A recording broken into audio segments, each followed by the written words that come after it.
Let's check blockbusterbuster.angelfire.com. All the real fans signed the guest book. Stay here. Dear ERod, your show is awesome, blah blah blah, Nerdlinger's the best, blah blah blah. Will you please review Batman Forever? A fan request? Am I truly worthy of taking on this challenge? I mean, I can't let the fans down, but could I truly oblige to such a request? I am confident in my ability to successfully succeed. Let's do this! What the heck did I do with Batman Forever? Batman Begins, Batman Mask of the Phantasm, Batman The Dark Knight, Batman, Unleaded? What the heck did I do with Batman Forever? Oh!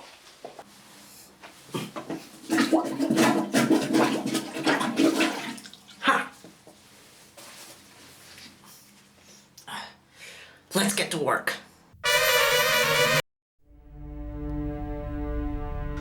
In a world of uncertainty, where movie theaters are plagued by remakes and sequels, in a world where big-budget movies can still suck, in this world we have the Blockbuster Buster.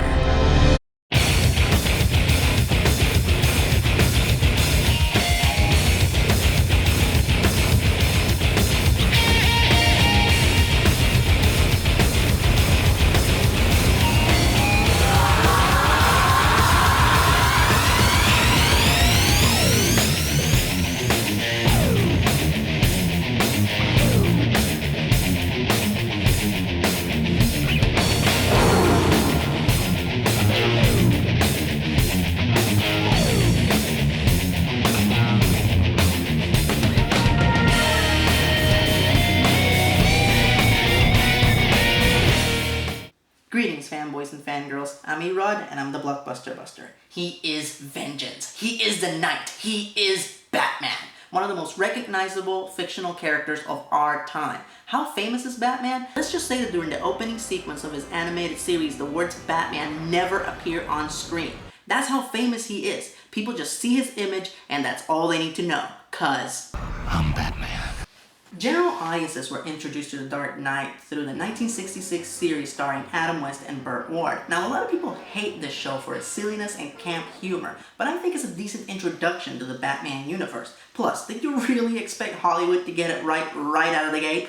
It wasn't until 1989 that we got to meet the real Batman, courtesy of Tim Burton. Now, personally, I'm not a huge fan of the Burton Batman films because I find a lot of the scenes to be creepy and off-putting, but I will give the man some props, because he did make Batman dark again, and he did pave the way for one of my all-time favorite shows, Batman the Animated Series.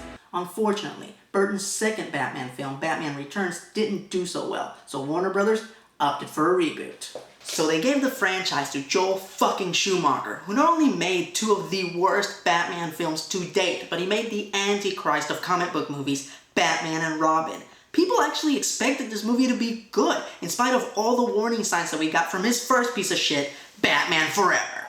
So our movie begins with Batman gearing up to save the day, and that's the Batmobile? The Batmobile is supposed to be built for stealth and speed. What's the deal with the neon caution lights? And it's not just the Batmobile. The streets, the buildings, even the gangbangers are covered in Technicolor barf. Okay, it's only been 3 seconds into the movie and I'm already complaining. Can I persuade you to take a sandwich with you, sir? I'll get drive-through.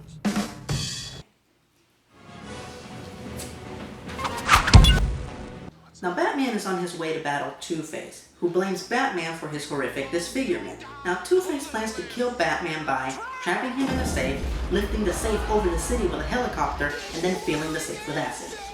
Now, I find two fatal flaws with this plan. Number one, Two-Face is a very basic killer. If he wanted you dead, he would just draw a gun and shoot you. And number two, and this is the most important point, this is fucking stupid! Who would try to kill anybody in such an impractical manner? This whole opening is nothing but bullshit, bullshit, bullshit. 12 minutes into the movie and they have already exceeded their bullshit limit. I challenge you, Schumacher. I challenge you to come up with something worse than this. God, it's him. Ah, fuck bunnies. It's okay. Jim Carrey was really popular at the time. Maybe this is just a cameo. Edward Nygma? Edward Nygma? Nygma. Jim Carrey's playing the Riddler? You win this round, Schumacher. This round. So Enigma plays a Wayne Tech employee who... Are you like a crazy person? Now, I don't know about you, but if I was responsible for a company that was supposed to produce cutting-edge technology, and one of my employees presented me with a fucking helmet that had a blender and egg beaters glued to it, I'd fire his ass. I want you to know we'll be full partners in this, Bruce. Is everybody in Gotham City a moron? Commissioner Gordon can't tie his shoe without calling Batman, Two-Face won't shoot Batman when he's right in front of him, and Bruce Wayne won't fire this psycho volatile inventor. Look at that thing on his head, it looks retarded. Data's inventions are better. So Batman responds to the bat signal only to find, whoa! It's got to be the king. Enter Chase Meridian, psychologist and specialist in dual personalities who transferred to Gotham City to bone Batman. Wait, what? I wonder how that conversation went. Dr. Meridian, is it true that you want to transfer to Gotham? Yes, as soon as possible. May I ask why? Because I want to bone Batman. You're fired. In fact, all these idiots should be fired. You're fired, you're fired. You fired! You fired! You fired! So after a very corny scene that looks like it belongs in Bridget Jones's diary more than in a Batman movie, Bruce takes Chase to the circus where... The Flying Graysons? That's Robin's family. You see, in both the comics and the cartoon, Robin's parents were murdered by a mobster during a protection racket. I wonder how they're gonna incorporate that to this story. Two-Face killed the Graysons? You know what? I can get over that. After all, in the first Batman movie, it was the Joker who killed Batman's parents, so I can understand how they would compact the stories to fit them into one movie. And I can even get over Two-Face using another elaborate method to try to draw out and kill Batman. After all, it's not nearly as stupid as his first attempt. You know what I can't get over, though?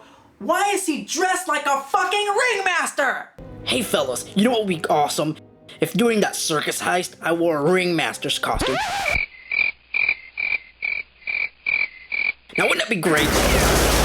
Well, you took my advice about theatricality a bit literally. In both the comics and the cartoon, after Robin's parents are murdered, Bruce generously adopts him and then later trains him to be a superhero. However, this movie introduces us to a grown-up Robin. Man, I wonder how they're gonna partner up. Bruce, good of you to take him in. He adopted him? Why? Robin's like 25 in this movie. He's a grown-ass man. This is just weird and creepy and... how do I put this?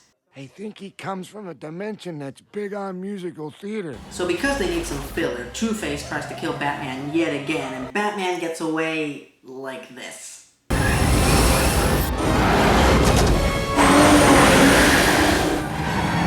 And that flashy car, I heard it can drive up walls.